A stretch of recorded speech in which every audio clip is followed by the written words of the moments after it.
Many women, just like you, are trying to heal their hormones while bathing themselves in the very things that are actually impacting and disrupting those same hormones. Endocrine disruptors are not hiding anymore. They're actually not rare. They're everywhere you look, and they're in common products that we have been told are no big deal. Today, I'm starting a series talking about things that are slowly but surely making you sick. And in this series, we're going to talk about products that are hiding chemicals that disrupt the way your hormones work. They clog up your God given detoxification systems. We're going to look at how they specifically impact women and what to do about it without turning your life upside down. Today, we're going to start with hair care. So grab a pen and paper because you're going to want to jot down the things to be looking for on your next trip to the store. Let's go. Welcome to If Mama Ain't Healthy, Ain't Nobody Healthy.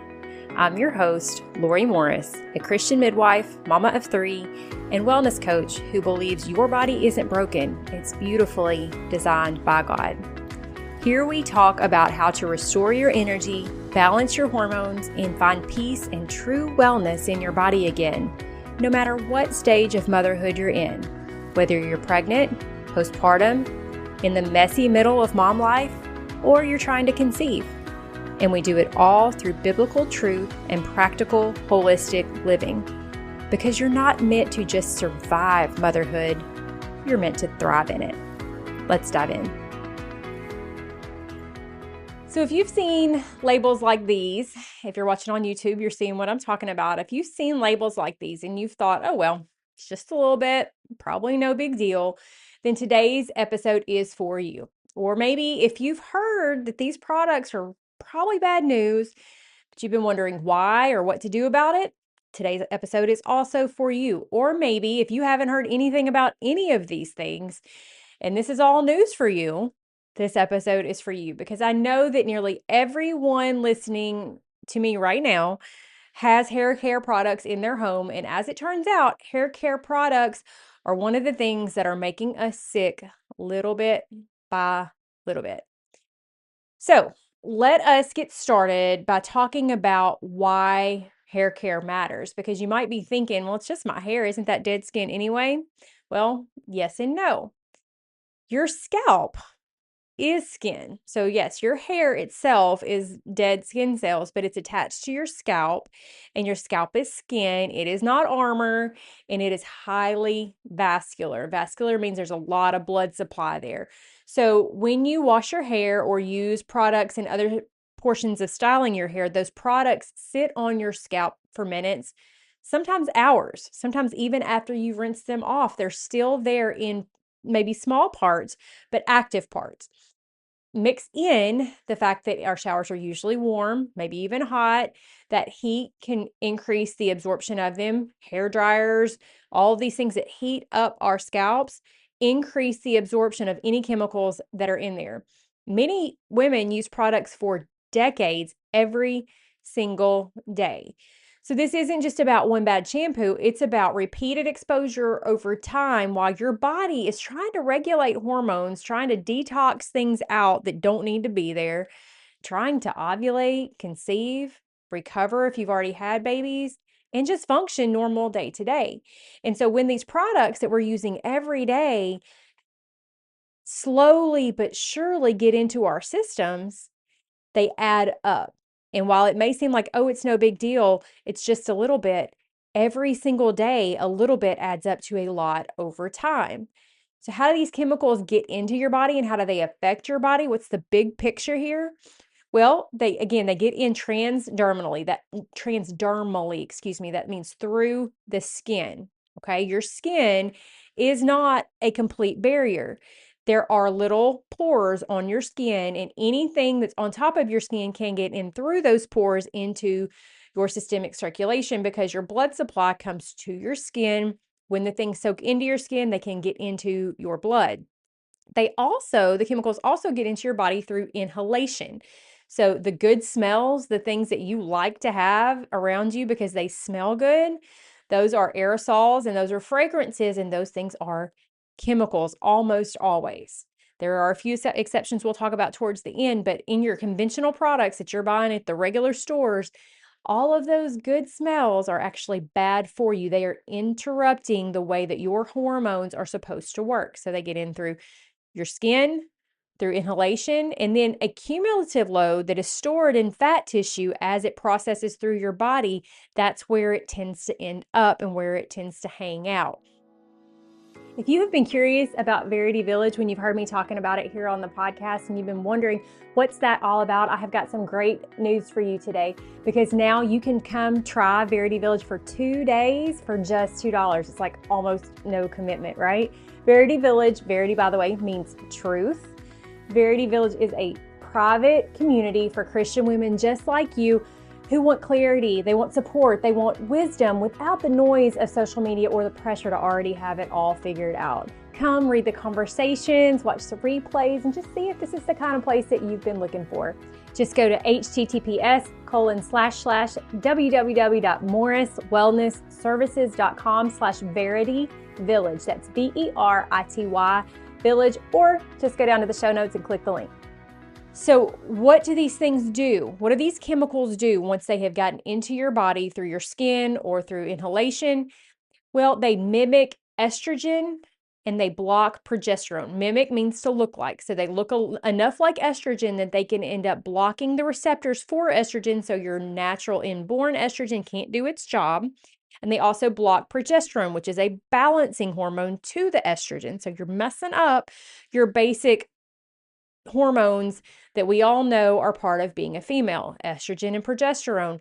You've probably you've probably also heard these terms when you're hearing about fertility. So you can see how having something that is not estrogen in the place of estrogen that then blocks progesterone, which is progestation, it's a hormone you need to gestate a baby, meaning grow a baby. Sorry, I got a little bit in my technical terms there, but that's what progestation, pro baby growth. You're blocking that with these chemicals, and that's bad news. Okay, I know that's a very simplistic way to look at it, but you just need to understand that these chemicals have real impacts to our bodies. They also interfere with thyroid signaling. Your thyroid impacts so many things in your body. Remember, estrogen, progesterone, thyroid hormone, cortisol, insulin, all these different things, they don't exist in their own little silos. They all interact with each other. So when you have chemicals getting into your body that are mimicking or blocking hormones, other hormones are also going to be impacted. So these chemicals in our hair care products, we're going to go through kind of what some of them are in a minute. These chemicals are blocking signaling pathways. They're blocking where normal hormones are supposed to be able to attach. They burden your liver detoxification pathways, meaning our bodies are designed to get rid of the bad stuff when it gets in, but those pathways are getting blocked by the very chemicals that they need to be getting out. They also disrupt insulin sensitivity, which can then lead to insulin resistance. Insulin, again, is just another hormone. It's a specific hormone that has a specific job, and these chemicals are impacting its ability to do its job. And they also contribute to inflammation and hair loss, ironically. See, anything that is disrupting the way that your body is supposed to work is kind of seen like an invader. And so when your body senses an invader, it creates inflammation to try to identify where those things are so that your body can get rid of it. But when you're getting these impacts day after day after day, it leads to a low level of chronic inflammation, which leads to sickness over time. These chemicals, they don't come in and instantly one day make you sick. It's not like they come in and announce their presence and shout at you like, I'm here now, you're sick. It doesn't work that way. They whisper over time wrong instructions to your body and to your hormones so that over time things develop and you never quite make the connection where they came from. So what do you need to look for on these hair care products? What do you need to look for on the labels? You saw those labels I showed you a few minutes ago. If you're watching on YouTube, if you're not, go check it out. Be sure you subscribe while you're over there.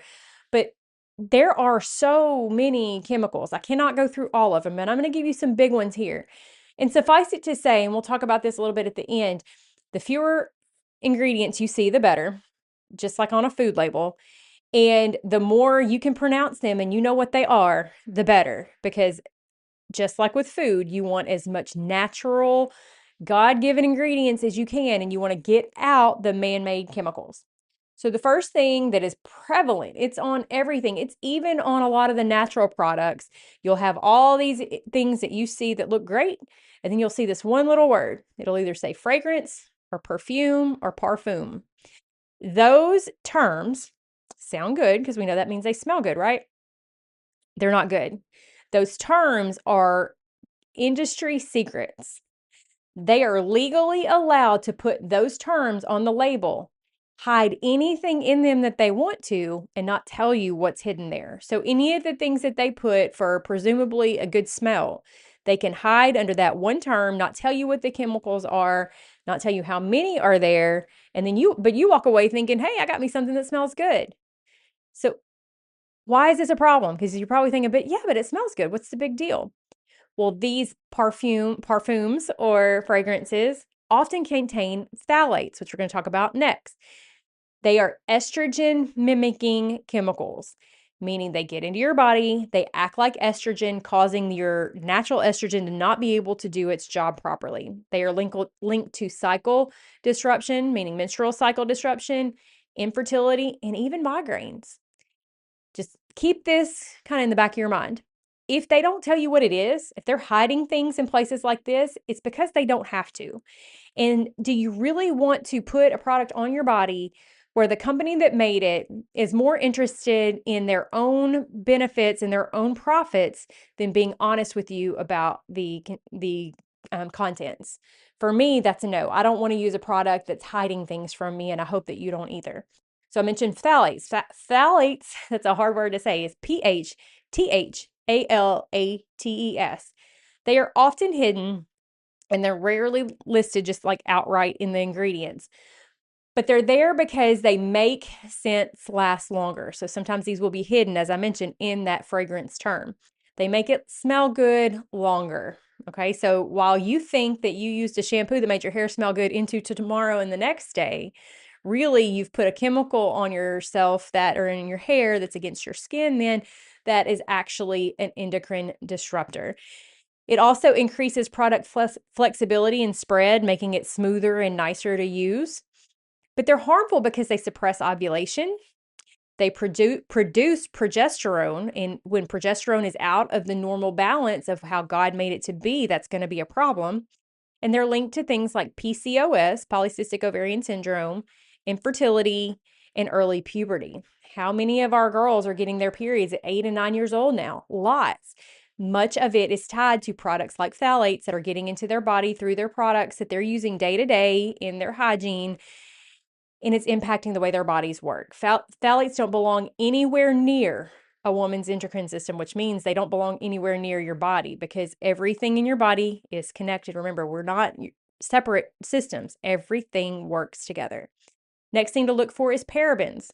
This might be hiding in other words. It might be methylparabens or propylparabens or butylparabens. Just look for that term paraben. Parabens are preservatives that are there to prevent mold and bacteria development. They're harmful because they act like, again, synthetic estrogen.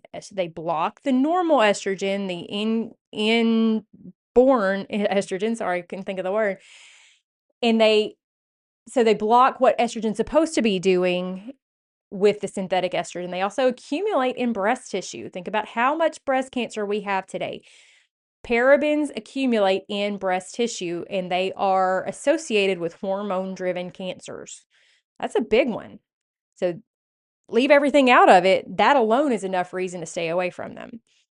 They keep your shampoo fresh, yes, but they confuse your hormones, and there are ways around that. So just realize that parabens, while again, we've been told like paraben wax, all these different things, they're all good. They're not. They're endocrine disruptors, and you need to stay away from them. Next, formaldehyde releasing preservatives. Now, this is a big one. It's under a lot of chemicals. And so for this one, you're really just going to have to realize that the best thing to do is to stay away from as many of these chemical looking words as you can. A few are DMDM hydantoin. Oh boy, how do you pronounce this? Quaternium 15 and imidazolinol. I can't even do it. If you can't do it and I can't do it, you shouldn't be putting it on your body, right? These are chemicals that are related to formaldehyde. It's IMIDAZOLIDINYL, urea. So they are used for shelf stability, meaning it makes the product last longer on the shelf. They are harmful because they release formaldehyde over time into your body.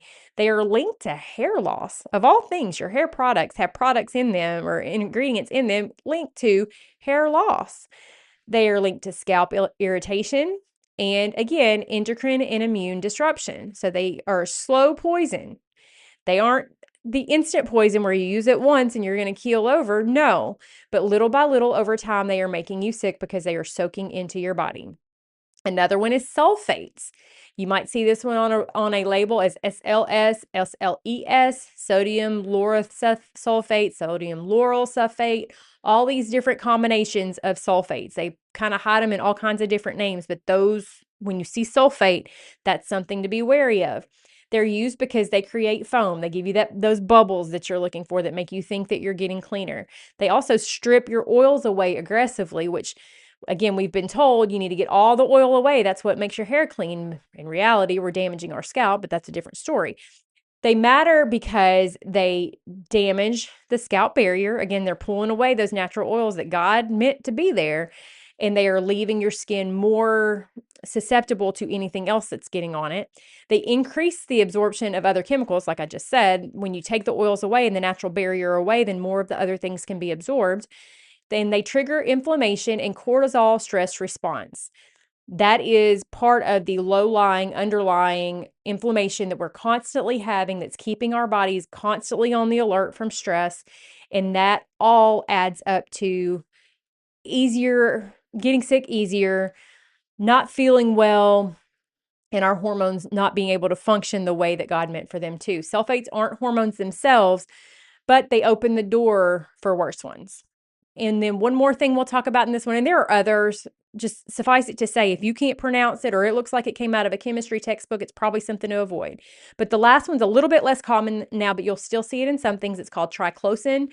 It's still present. It was used in a lot of antibacterial products, but it also disrupts thyroid hormones, alters gut microbiome, which that is essential to your immune system and so many other things, and digestion and nutrient absorption, all kinds of things like that. And it contributes to antibiotic resistance because of the impact it can have on the way bacteria are broken down. Okay, so that's a long list. Again, suffice it to say, if you can't pronounce it or it looks like it came from a chemistry textbook, best to stay away from it. Another thing you need to be watching for are the chemicals that are in your hair dyes and in your chemical straighteners. In general, these products are very harmful to your hair and they cause a lot of damage. But beyond that, they also have chemicals you need to be concerned about systemically working in your body. Things like aromatic amines, resorcinol, and coal tar derivatives. Sounds great, right? Sounds like things you really want in your body. They matter because, again, they are strong endocrine disruptors, also insulin disruptors. They are linked to fertility issues and cancers, and they are especially risky during pregnancy and postpartum. These are not cosmetic exposures, they are chemical events. So I know the world has told us that it's no big deal to change your hair color or straighten it or do whatever, but these chemicals are highly detrimental to our bodies, especially over time, especially in combination with each other, because rarely are we only using one product. And then one other product to think about is dry shampoos. That's kind of a fad thing these days. Dry shampoos are risky for a couple of reasons, mainly because they're aerosols. So they are inhaled. The things that are in there to make them be able to be sprayed are inhaled. Those are chemicals getting directly into your lungs, thereby going into your bloodstream. And they're also absorbed through your skin. They often, again, contain fragrance, as we talked about earlier, talc, propellants, and PFAAs. All of these things are impacting the way your body is designed to work, and you are breathing in your hair care, meaning you're breathing these chemicals into your lungs, which are then crossing into your blood circulation. So who is affected the most by these things? Well, I would argue everyone is affected a lot, but they are especially impactful for women. If you have irregular cycles, If you have infertility, if you have PCOS, if you have thyroid issues, if you have postpartum hair loss, if you have migraines, if you have anxiety, if you are pregnant, if you are postpartum, if you are a teenager, especially when you're in puberty and your endocrine system is developing, you are especially susceptible to these things and to those conditions that I listed that are disorders. I mean, obviously, being a teenager isn't a disorder, but things like having irregular cycles, PCOS, those kind of things are going to get worse the more you use these things, okay? Because these things are what's leading to the endocrine disruption, which is exacerbating or making these things worse. Your body is already doing a lot. Your body is designed to get rid of toxic exposure. But when your body is getting it every day, not only from this, but in the things we're going to talk about in the weeks to come, then it just gets bogged down and clogged up and it cannot do its job. It's called a toxic body burden. It's all the toxins that are accumulating and leading to your body getting bogged down and not being able to function the way God designed it to function. These products make it do more work to be able to clear things out and to survive. And it eventually is going to give up, and that's when the sickness comes out. So, how do you find better alternatives? What do you prioritize? Well, the first thing you want to prioritize is to find products that are fragrance free, or they are at least truly naturally scented. And what do I mean by that? They are scented by essential oils, pure therapeutic grade essential oils that do not have chemicals in them, or from things maybe natural type of things, like if there's maybe rose petals or things like that that are going to have a nice fragrance, but not chemicals. Okay. Maybe things like lavender, actual lavender, not chemicals. All right. So thing one to avoid is any fragrances. You want to look for a short list of ingredients. The shorter the better. And just like, again, like with your food choices, the shorter the better. And when you know what the things are and you can identify it, and even better, if you can find them in nature, the better. Okay. No chemical names, no ingredients that look like they came out of a science experiment. Okay. Everything looking like an actual thing that God made somewhere. Okay. Third, if you can find products that have third-party transparency, that's even better, meaning they have turned their product over to another company and allowed them to evaluate what they have in there to see if it's safe. Always prioritize liquid over aerosol, because aerosols have chemicals in them to propel them, and those things are going to get in the air and you're going to breathe them in. And remember that scalp health is more important than cosmetic effect. Our culture has told us that we should bathe and strip away oils every single day. And I'm not going to get into all of the arguments right now about that. I know everybody has their position on whether you should take a shower every day or every other day, what have you. But when you wash your hair every single day, you are actually creating a situation that is going to lead you to imbalances, because your body is having its natural oil stripped away day after day. And so it's having to overcompensate to make more. And that leads to health problems that will often come out on your scalp. So consider that washing your hair every day might not be something that you need to do. When you first make the change, it is a little bit to overcome, because your body has been making a ton of oil, because every single day it's having to make more to make up for what it lost each washing.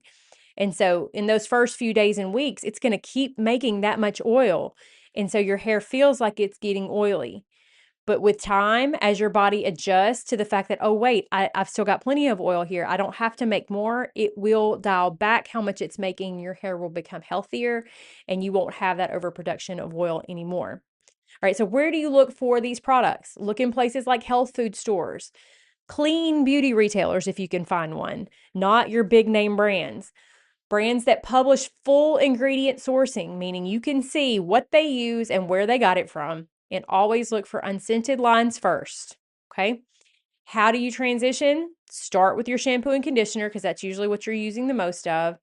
and then work into replacing your styling products. Maybe one product at a time. Maybe let what you've got now run out and then replace it with something better. You decide, but you got to understand that your hormones, they don't necessarily need perfection. They just need less interference. So with everything you change, you're getting closer to where you need to be for your body to function the way that God intended it to. Every product you replace is one less impact to your system in a toxic way. So just one thing at a time, little by little, baby steps, you are going to make progress towards making your body be able to function the way God made for it to function. Let's talk about some common objections, things that people will say when they hear these types of talks where they're like, yeah, you should get rid of this, you should get rid of that. A lot of people will say, oh, yeah, but clean products, they don't work. Well, as I mentioned before, your hair goes through a little bit of a detox phase because you've been overproducing scalp oil for so long. So with time, after you've started to use these normal products, your body will adjust and get back to being where it really should have been to start with. And the oil buildup and things like that are really bothering you will start to normalize. So don't necessarily judge right away. Give your body some time to adjust and to dial back these things that it's had to overdo to make up for the toxins you've been putting on your body. And you will probably see with time that you actually like the results. It's a better outcome.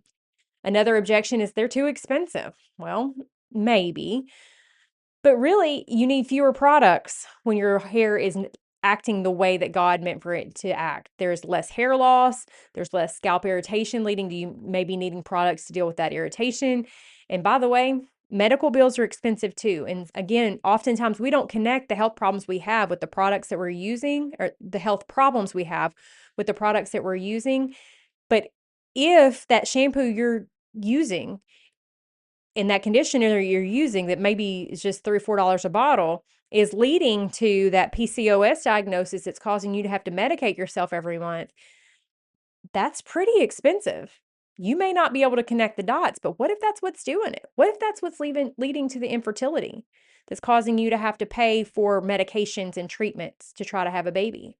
That's very expensive. So maybe spending a little bit more on your products will end up with you having to spend less on the back end to fix the problems that you didn't realize were being caused by the front end. Okay. Another thing, but I've used this forever. Maybe you've been using the same shampoo for 10 years and you're like, I love it. I don't want to switch. Well, think of it this way. You've used that product forever, but those symptoms that you're tired of, they've been there forever too. To me, it's worth it. Maybe it is to you too. So swapping shampoo is a great start. Swapping your conditioners and your other hair care products, great start. But if changing products alone fixed hormones overall, then most women would already be well or at least making progress to being well. The truth is we've got a lot of stored up toxins and toxification, clogged up pathways to clear it. We've got decreased detox capacities. There's a lot of things going on that are causing us to have a really hard time getting these things out of our system. So sometimes you might need a little extra help. Sometimes you might need someone to look at your specific situation. If you're doing the right things and you're still not getting the results, it might be time for you to consider doing one-on-one coaching with me. In coaching, we look at your labs. So we're going to get a look at your specific system. Are you having these issues? Are you seeing signs? Are we seeing signs in your numbers that you're having these endocrine blocking issues, that you're having insulin resistance, that you're having things like PCOS or other issues, infertility? Are your labs showing us these things? Is your liver and your thyroid and your insulin, are they showing us that they need a little help, a little support? Is your nervous system showing us that it can't handle it anymore? These are all things that we look at in coaching, and then we work together to remove the obstacles and to clear out these pathways so your body can function the way that God designed it to. So I would love to talk to you if you are hearing these things and you're thinking, I need some help. I don't know how to do this. Yeah, I want to change my shampoo. I want to do all that, but I know I've got a lot of work to do. I know that I've caused a lot of damage. I know I don't feel like I should feel. I know I should feel better. I would love to talk to you. So hop on to my webpage and fill out an application for coaching. Let's get on a call and talk through it. You just go to morriswellnessservices.com/application, answer a few short questions, pick a call time, and then we will hop on a call and we'll go through your situation to see if coaching is a good fit for you. I would love to see your name pop up so that I can know that you're going to be the next person who has the amazing results that my other coaching clients are having. So if that sounds like you, go to, again, morriswellnessservices.com/application, and I will look forward to talking to you there. And I will also look forward to seeing you back here next week with another episode to talk about the things in our homes, in our closets, that are making us sick slowly but surely. See you then. If you were blessed in any way by today's episode, please take a minute to share it with a friend you know needs this info, or just post a screenshot on your Instagram stories and tag me so that I'll know you love this episode. Then come join us in Verity Village, my exclusive community built just for Christian women like you who want to learn to be well and live in alignment with God's design for their bodies. I'm in there every day chatting with the members and sharing information about a broad spectrum of topics like natural health, vaccines, nutrition, and the Bible. So you'll have a trustworthy, faith-based source away from noise and distraction for growing in your health and faith this year, along with a community of like-minded women.